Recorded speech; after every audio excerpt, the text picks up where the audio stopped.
안녕하세요. 자연재생한의원 전상우 원장입니다.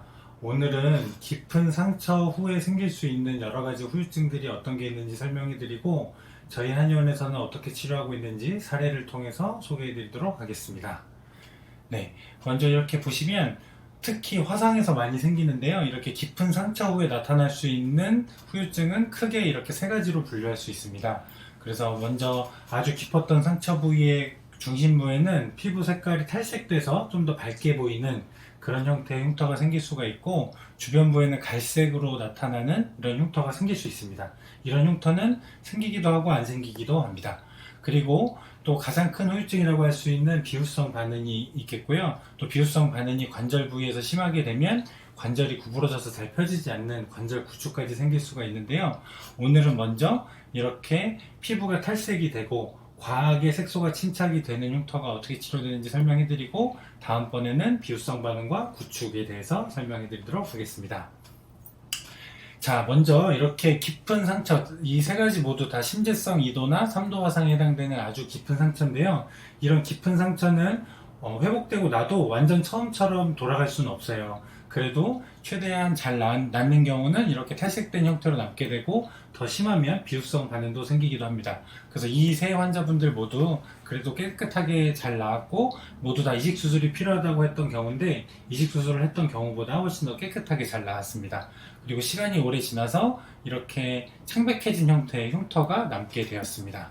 그러면 이 창백해지는 흉터는 왜 생기는지 이런 것들 설명을 해드릴 텐데요.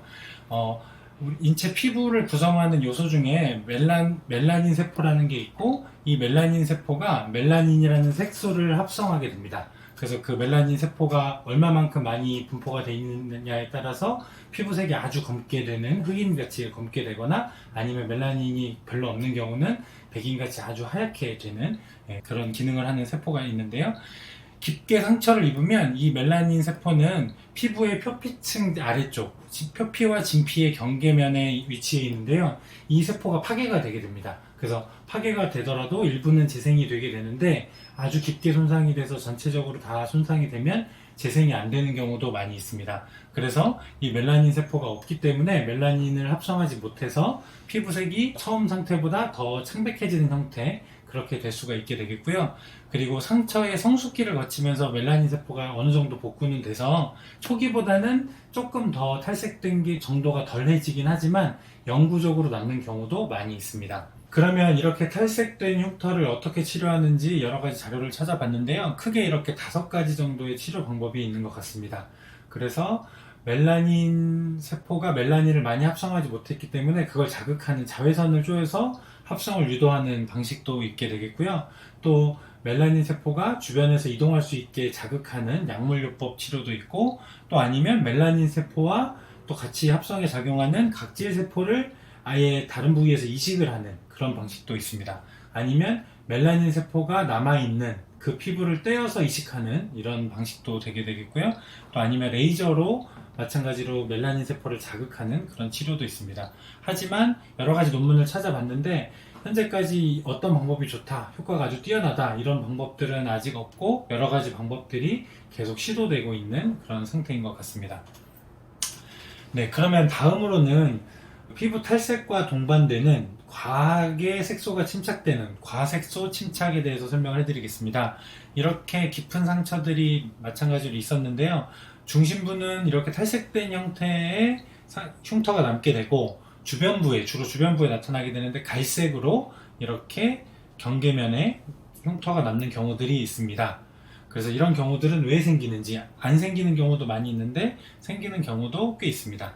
그래서 생기는 경우도 마찬가지로 멜라닌 세포의 문제인데, 상처가 생기면 그 상처를 회복하기 위한 염증 반응들이 자연스럽게 일어나게 되는데요. 염증 반응이 일어나면서 그 상처를 회복시키기 위한 각종 면역 물질들이 모이게 되고, 그게 면역 활동들이 너무 활발해지고 혈관도 확장되고 하면서 멜라닌 세포가 지나치게 자극이 되게 됩니다. 지나치게 자극이 되면 멜라닌 세포가 너무 과하게 활동을 해서 멜라닌이라는 색소를 너무 많이 합성하게 돼서 그게 그 경계면에 남게 됩니다. 주로 경계면에 그 염증 반응들이 과하게 일어나기 때문에 멜라닌이 많이 합성돼서 과하게 색소가 침착되는 흉터가 남게 되고요. 또 이거는 당연히 염증 반응이 과하게 생겼을 때니까 깊은 상처에서는 염증 반응이 심하게 생길 거고, 그리고 또 아니면 상처 치료하는 중간에 알러지 피부염 같은 피부염이 생기는 경우가 있습니다. 이런 경우에도 염증 반응이 많이 생기기 때문에 색소 침착도 많이 되게 됩니다. 자, 그러면 저희 한의원에서도 이렇게 과하게 색소가 침착된 경우를 치료를 하고 있는데요. 어떻게 치료했는지 두 가지 사례를 보여드리면서 설명을 해드리겠습니다. 이 환자분은 뜨거운 물을 쏟아가지고 허벅지에 심한 화상을 입고 다른 병원에서 한 2달 정도 치료를 받고, 그 후에 흉터가 많이 생길 것 같다, 흉터 치료를 하고 싶다 해서 저희 한의원에 찾아오셨던 경우인데요.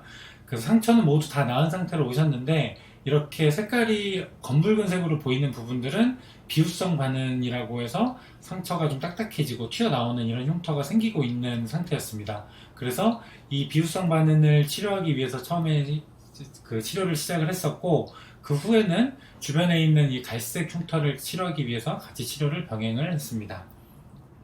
그 비교를 위해서 맨 처음 사진을 보여드리면서 설명을 해드리겠습니다. 6주 정도, 1달 반 정도 치료를 했는데, 가벼운 부위들은 색깔도 많이 빠지고 질감도 거의 비슷해지고 있는 걸 알 수가 있는데, 가운데 제일 심했던 부위는 오히려 비후성 반응이 조금 더 심해지고 색깔도 어두워진 것을 알 수가 있습니다. 비후성 반응은 한번 생기게 되면 보통 3개월에서 6개월까지 계속 진행이 되기 때문인데요. 치료를 해도 어느 정도 진행은 되고, 치료를 안 하면 더 많이 진행이 되게 됩니다. 그래서 6주 정도까지는 계속 진행이 될 수 있고, 이 환자분한테도 3개월까지는 더 진행이 될 수 있다, 이런 것들을 말씀드리고 진행을 했었습니다. 그래서 이때까지는 비후성 반응을 완화하기 위한 도침 치료, 그리고 저희 사용하는 자연재생고로 치료를 계속 했었고, 시간이 더 지나서 한 6개월 정도 치료를 했더니 비후성 반응도 상당히 많이 호전이 돼서 부위도 많이 줄었고 색깔도 점점 밝아지고 있는 것을 볼 수 있습니다. 그런데 주변에 이렇게 갈색으로 처음에는 별로 진하지 않았던 게 점점 생기고 있죠. 이렇게 해서 갈색으로 색소 침착이 뒤늦게 나타나기도 하거든요. 그렇게 뒤늦게 나타난 색소 침착 부위를 함께 치료해보자, 그렇게 해서 이때부터 레이저 치료를 함께 병행을 하게 됐습니다. 네, 그래서 레이저 치료를 4번 정도 했을 때 어느 정도 색소 침착된 부분들이 점점 옅어지고 있는 걸 볼 수가 있고요. 가운데 비후성 반응 부위도 색깔이 점점 옅어지고 질감도 좋아지고 부위도 좀 작아지고 있는 것을 볼 수 있습니다. 그리고 또 4번 더 진행을 했을 때 갈색으로 경계에 있던 부분들이 점점 흐려지고 있고, 비후성 반응 부위도 상당히 내려가고 질감도 많이 호전이 됐습니다. 그리고 계속 아직도 지금 치료를 진행하고 있고, 치료를 진행하면서 점점 이 갈색으로 보이는 부분들이 옅어지면 가운데 창백하게 보이는 부분들도 좀 상대적으로 색깔이 더 차이가 심하지 않아 보이게 될 걸로 기대를 하고 있습니다. 네, 다음은 찜질기 때문에 팔에 심한 화상을 입고 저희 한의원에서 초기부터 치료해서 잘 나았던 환자분인데요. 6년 정도 지나서 남아있는 조그만 흉터를 좀 더 개선할 수 있겠는지 문의를 하시고 레이저 치료를 통해서 개선된 사례를 소개해 드리도록 하겠습니다. 이 환자분은 처음에 이렇게 검붉게 보이는 아주 깊은 상처를 입고 저희 한의원에 내원하셔서 잘 치료가 됐는데요. 그래서 한 8주 정도 지나서 상처는 다 아물었고, 가운데 부분이 아직 분홍색으로 남아있는데 이거는 시간이 지나면서 점점 색깔이 빠져서 탈색이 되게 되고, 주변부에 이렇게 갈색으로 보이는 과색소 침착이 된 흉터가 남아있는 것을 볼 수가 있습니다. 그래서 이렇게 다 낫고 나서 3개월 정도 지나고 나면 가운데 창백한 게 남은 부분들이 일부가 있고, 또 갈색으로 더 많이 진행이 된 부분이 있죠. 그렇게 해서 치료를 종료를 했었고, 이분이 이제 6년 만에 다시 오셨을 때 이런 흉터를 가진 상태로 오셨습니다. 그래서 처음에 갈색으로 심하게 남았던 부분들은 시간이 지나면서 어느 정도 자연스럽게 호전이 된 거를 볼 수가 있는데, 그래도 경계면에 이렇게 살짝 갈색으로 남아있는 흉터가 있고, 가운데 쪽에는 질감도 조금 다르고 창백한 형태로 이렇게 흉터가 남아 있었습니다. 그래서 경계면에 있는 부분들, 과색소 침착된 부분들을 치료하고, 또 비후성 반응과 탈색된 흉터도 같이 레이저 치료를 진행을 했습니다. 그래서 2번 정도 시술을 하고 난 상태의 그 사진인데요. 보시면 경계면이 조금씩 더 흐려지고 있는 걸 알 수가 있고, 가운데 창백하게 색깔 차이가 심했던 것이 조금 더 비슷해지고 있는 것을 볼 수가 있습니다. 그리고 3번 더 진행을 해서 총 5번 정도 진행을 했을 때의 상태인데, 보시면 질감이 달랐던 부분들도 많이 개선이 됐고, 주변부에 갈색으로 남아있던 것도 많이 호전이 돼서 처음에는 눈에 띄게 심한 흉터였다면 조금 더 부드러워져서 자연스럽게 변해가고 있는 것을 볼 수가 있습니다. 네, 저희 한의원이 화상부터 손가락이 절단된 경우, 욕창 이렇게 다양한 상처를 치료하고 있는데 그뿐만이 아니라 비후성 반응이나 색소가 빠져있어 탈색된 흉터, 또 과색소 침착된 흉터까지도 다양하게 치료를 하고 있습니다.